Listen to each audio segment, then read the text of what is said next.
বন্ধুরা, জ্যৈষ্ঠ মাসের যে কোনো মঙ্গলবার দিনকে এবং শনিবার দিনকে এই গাছটা আপনি শিকড় সহ ওবড়ে ফেলুন, কোটিপতি হয়ে যাবেন। আর বন্ধুরা, এটা এমন একটা চমৎকারী গাছ যে গাছ আপনি কিন্তু অতি সহজেই পেয়ে যেতে পারেন। আপনার বাড়ির আশপাশে আপনি হয়তো দেখেই থাকবেন। আর এই যে নয়নতারা গাছ আপনার ভাগ্যকে কিন্তু পরিবর্তন করে দিতে পারে, আপনার জীবনের রঙে কিন্তু পরিবর্তন করে দিতে পারে। বন্ধুরা, আপনি শুধু একবার এই টোটকাটি করে দেখুন। আপনি জীবনে হয়তো প্রচুর পরিমাণে আপনি পরিশ্রম করেন, কিন্তু তার ফল যদি আপনি না পেয়ে থাকেন তখন হয়তো আপনি নিরাশ হয়ে যান। তাহলে বন্ধুরা, আজকে যে টোটকাটি আপনাদেরকে জানাবো এই টোটকাটি কিন্তু আপনারা অবশ্যই করবেন। বন্ধুরা, আপনি যখন কাজ করতে করতে সেই কাজ থেকে কোনো ফল যখন পাবেন না, তখন আপনি অবশ্যই তার ফলে কিন্তু নিরাশ হয়ে যাবেন এবং হয়তো আপনার মনে চিন্তাভাবনা আসতে পারে আপনি সেই কাজটি ছেড়ে দেবেন। আপনার হয়তো ব্যবসা ভালোভাবে চলছে না। তাহলে বন্ধুরা, শুধুমাত্র এই উপাচারটি একবার করে দেখুন।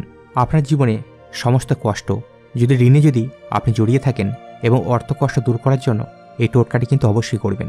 বন্ধুরা, নয়নতারা এমন একটা চমৎকারী ফুল, এমন একটা দৈববৃক্ষ, যদি আপনি এর সঠিকভাবে প্রয়োগ করতে পারেন এবং ভগবানকে যদি আপনি অর্পণ করতে পারেন, তাহলে আপনার জীবনে কখনোই কষ্ট এবং দরিদ্রতা ভুলেও আসবে না। অর্থ আসার রাস্তা যেটা আপনার জীবনে বন্ধ হয়ে গেছে সেটাও কিন্তু খুলে যাবে। অর্থ আপনার পেছন পেছন আসবে। আপনি যদি অল্প পরিমাণে পরিশ্রম করেন, দেখবেন সেই পরিশ্রমের ফল আপনি কিন্তু অবশ্যই পেয়ে যাবেন এবং 10 গুণ বেশি পাবেন। আর এই টোটকাটি করার পরে আপনি যদি মাটি বিক্রি করতে চান, হ্যাঁ বন্ধুরা, আপনি যদি মাটি বিক্রি করতে চান, সে মাটিও কিন্তু সোনা হয়ে যাবে। মানে সেই মাটি বিক্রি করেও আপনার কিন্তু লাভ হয়ে যাবে। বন্ধুরা, আজকের এই ভিডিওতে আপনাকে 3 থেকে 4টা মহা টোটকা সম্পর্কে জানিয়ে দেব। অবশ্যই মন দিয়ে শুনবেন যাতে আপনি সঠিকভাবে এই উপাচারটি করতে পারেন। আর আপনি যদি নতুন হয়ে থাকেন তাহলে চ্যানেলটি অবশ্যই সাবস্ক্রাইব করে নেবেন। আর মহাদেবের আশীর্বাদ এবং কৃপা লাভের জন্য কমেন্ট বক্সে অবশ্যই লিখবেন হর হর মহাদেব। বন্ধুরা, এই সংসারে এরকম কিন্তু একাধিক গাছ রয়েছে। প্রত্যেকটা গাছে কিন্তু আলাদা আলাদা কিন্তু মাহাত্ম্য রয়েছে। প্রত্যেকটি গাছে একটা দৈব শক্তি লুকিয়ে রয়েছে। যেমন বন্ধুরা, অশ্বত্থ গাছ, অশ্বত্থ গাছের মধ্যে আমরা ভগবান বিষ্ণুকে দেখি। এরকম একাধিক গাছ রয়েছে, তুলসী গাছ রয়েছে, ডুমুর গাছ রয়েছে, বেল গাছ রয়েছে। বন্ধুরা, এরকম প্রতিটি গাছে কিন্তু একটা দৈব শক্তি লুকিয়ে রয়েছে। যদি আমরা তাদের সঠিকভাবে পূজা করতে পারি, তাহলে আমরা তার পূর্ণরূপে অবশ্যই কিন্তু ফল প্রাপ্তি করতে পারি। আর ঠিক একইভাবে বন্ধুরা, এই নয়নতারা ফুল আপনার জীবনে সর্বদার জন্য খুশি ভরে দেবে। বন্ধুরা, আমি অত্যন্ত সহজ ভাষায় আপনাদেরকে বোঝাবার চেষ্টা করব, যাতে আপনাদের বুঝতে একদমই অসুবিধা না হয়। বন্ধুরা, এই যে নয়নতারা আপনার জীবনের সমস্ত সমস্যা কিন্তু অবশ্যই দূর করে দেবে। বন্ধুরা, এই যে নয়নতারা ফুল, একটা দেখবেন আপনারা সাদা রঙের ফুল হয়, আর একটা দেখবেন গোলাপি রঙের। বন্ধুরা, এই যে সাদা রঙের ফুল মাতা লক্ষ্মীকে প্রশ্ন করার জন্য এটি কিন্তু ব্যবহার করা হয়। যদি আপনার জীবনে অর্থের কমতি থাকে, তাহলে অর্থ কিন্তু চুম্বকের মতো আপনার কাছে ছুটে আসবে। কিন্তু যদি আপনি গোলাপি রঙের যে ফুল রয়েছে তা যদি উপাচার করে থাকেন, তাহলে মহাদেব আপনার সমস্ত সমস্যা কিন্তু দূর করে দেবেন। এছাড়া রাহু কেতু সম্পর্কিত যদি কোনো সমস্যা থেকে থাকে, তাও কিন্তু দূর হয়ে যাবে। বন্ধুরা, সবার প্রথমে যে টোটকাটি আপনাকে জানাবো, যদি আপনার ঘরে আশপাশে এই নয়নতারা ফুল থেকে থাকে, তো বন্ধুরা, যে সাদা রঙের যে নয়নতারা ফুল রয়েছে সেই ফুল আপনাকে নিতে হবে। আপনি শুক্রবার দিনকে সাদা রঙের পুষ্প নেবেন। সূর্যাস্তের আগে আপনি কিন্তু তুলে আনবেন। আপনি 27টা কিংবা 31টা ফুল কিন্তু তুলে আনবেন। বন্ধুরা, আপনি যদি 27 পিস তুলে আনেন তার কিন্তু উপাচার আলাদা, আর 31টা যদি আপনি তুলে আনেন তার কিন্তু উপাচার আলাদা। বন্ধুরা, আপনাকে সাদা রঙের ফুলই কিন্তু আনতে হবে। তারপর আপনি আপনার বাড়ির যে ঠাকুর ঘর রয়েছে সেখানে আসবেন। সেখানে একটা ঘিয়ের প্রদীপ প্রজ্বলন করবেন, আর মাটিতে আপনি একটা লাল রঙের কাপড় আপনি বিছিয়ে নেবেন। এবার আপনি কি করবেন, 27 যে আপনি ফুল নিয়েছেন সেই ফুল দিয়ে আপনি একটা মালা তৈরি করবেন। আর তারপরে আপনি মাতা লক্ষ্মীকে ওম মা লক্ষ্মী নমঃ এটা 27 বার আপনি জপ করবেন। এবং জপ করতে করতে এই যে মালাটি আপনি নিয়েছেন সেটি আপনি মাতা লক্ষ্মীকে অর্পণ করে দেবেন। মানে বাড়ির যে ঠাকুর ঘরে ক্যালেন্ডার বা ছবি রয়েছে সেখানে আপনি অর্পণ করে দেবেন। তারপরে বন্ধুরা, এই যে লাল রঙের কাপড়টি আপনারা নিয়েছেন, সেই কাপড়টির ওপরে আপনি কাঁচা হলুদ জোগাড় করবেন এবং তার দ্বারা স্বস্তিক চিহ্ন সেই কাপড়টির উপরে আপনি আঁকবেন। যদি আপনি 27টি ফুল নিয়ে থাকেন তাহলে 27টি আপনি চালাদানা নেবেন, আর যদি আপনি 31টা নিয়ে থাকেন ফুল, তাহলে আপনাকে 31টা চালাদানা কিন্তু নিতে হবে। তো এই চালের দানা নিয়ে আপনি স্বস্তিক চিহ্নের উপরে আপনি রেখে দেবেন বা ঢেলে দেবেন। এবং যখন আপনি চাল দেবেন তখন কিন্তু সেই মন্ত্রটা আবার কিন্তু জপ করতে হবে, ওম মা লক্ষ্মী নমঃ। তারপরে বন্ধুরা, যে মালাটি আপনি মাতা লক্ষ্মীকে অর্পণ করেছেন সেই মালাটি নিয়ে সে স্বস্তিক এবং চালের ওপরে আপনি রেখে দেবেন। আর আপনি আগে থেকে লাল রঙের সিঁদুর কিন্তু সংগ্রহ করে রাখবেন। এরপর সেই কাপড়টির ওপরে আপনি স্বস্তিক চিহ্ন এঁকেছেন, 21টা বা 31টা আপনি চালের দানা দিয়েছেন, তারপরে ফুলের মালা দিয়েছেন। তো সেই সিঁদুরটা সে ফুলের ওপরে আপনি ছিটিয়ে দেবেন। তারপরে আপনারা এটাকে পুঁটলি বেঁধে নেবেন। আর আপনি সেই দিনকেই যেখানে অর্থ টাকা পয়সা রাখেন বা আলমারি রয়েছে সেখানে নিয়ে গিয়ে এটিকে রেখে দেবেন। আর এই টোটকাটি আপনাকে বন্ধুরা মোটামুটি রাত্রি 8টার আগে এটি কিন্তু করতে হবে। আপনার জীবনে অর্থ সম্পর্কিত যে সমস্যা থাকুক না কেন সেটা নিশ্চিত রূপে এই টোটকাটি করার পর কিন্তু দূর হয়ে যাবে। আর বন্ধুরা, এই টোটকাটি আপনাকে লাগাতার 5টা শুক্রবার কিন্তু করতে হবে। যদি আপনি 21টা ফুল দিয়ে করে থাকেন আর আপনি যদি 31টা ফুল দিয়ে করে থাকেন তাহলে আপনাকে 4টা শুক্রবার কিন্তু করতে হবে। বন্ধুরা, এই যে প্রত্যেকটা শুক্রবার মানে 4টা হোক বা 5টা হোক, প্রত্যেকবার যে এই এমনটি করতে হবে তা নয়। প্রথম শুক্রবারতে আপনি করে নেবেন, তারপরে শুক্রবারে পুল্লিটা খুলবেন, খোলা পরে সেখানে স্বস্তি চিহ্ন আবার এঁকে নেবেন, সেখানে শুধু চাল দেবেন, আর যে ফুলের মালাটি আছে সেটা তো শুকিয়ে যাবে, সেটা আপনি সেখানে তুলে নেবেন এবং সেটা জলে পুকুরে হোক বা নদীতে হোক সেটা উৎসর্গ করে দেবেন। তার একটা নতুন মালা আপনি সেখানে দেবেন এবং একইভাবে আপনি সিঁদুর কিন্তু মালার উপরে ছিটিয়ে নেবেন।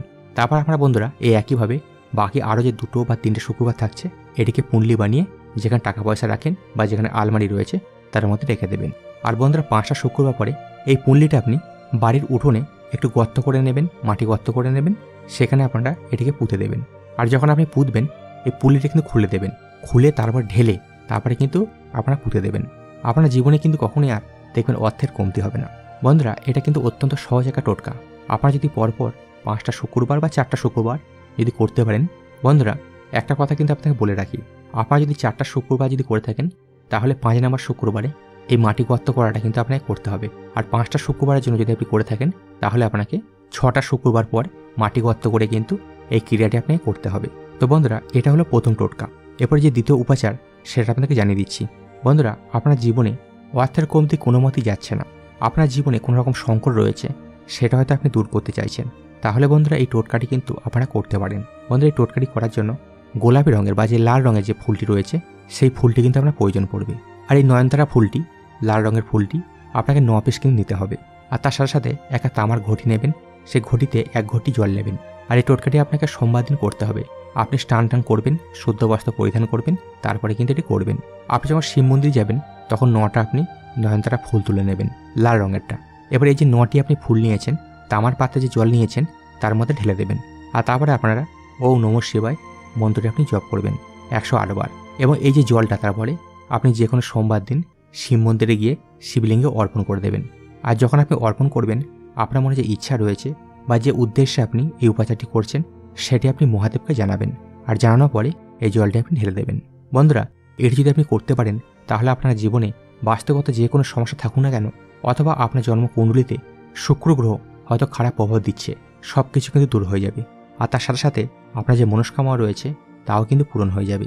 তো বন্ধুরা, এই টোটকাটি আপনাকে 5টা সোমবার দিন কিন্তু করতে হবে, কিন্তু আপনি একই টাইমে করবেন। যদি প্রথম সোমবার আপনি 9টা থেকে 10টার মধ্যে যদি করে থাকেন তাহলে বাকি যে সোমবারগুলোতে আপনি করবেন সেই সোমবারগুলোতে কিন্তু এই 9টা থেকে 10টার মধ্যে মানে একই টাইমে কিন্তু আপনাকে করতে হবে। বন্ধুরা, এরপর তৃতীয় যে উপাচার রয়েছে সেটা আপনাকে জানিয়ে দিচ্ছি। বন্ধুরা, তৃতীয় যে উপাচার এটাও কিন্তু অত্যন্ত গুরুত্বপূর্ণ। বন্ধুরা, এই উপাচারটি শনিদেবকে প্রসন্ন করার জন্য আপনি কিন্তু করতে পারেন। যদি আপনার মনে হয় রাহু কেতু সম্পর্কিত আপনার জীবনে সমস্যা রয়েছে বা কুপ্রভাব রয়েছে বা জন্মকুণ্ডলিতে হয়তো কোনো দোষ রয়েছে, তাহলে বন্ধুরা এই টোটকাটি কিন্তু আপনারা অবশ্যই করবেন। আপনার জীবনের দুর্ভাগ্য কিন্তু এর ফলে অবশ্যই দূর হয়ে যাবে। এবং যে কোনো গ্রহের যদি অশুভ প্রভাব আপনার জীবনের উপরে যদি পড়ে থাকে তাহলে সেটাও কিন্তু দূর হয়ে যাবে।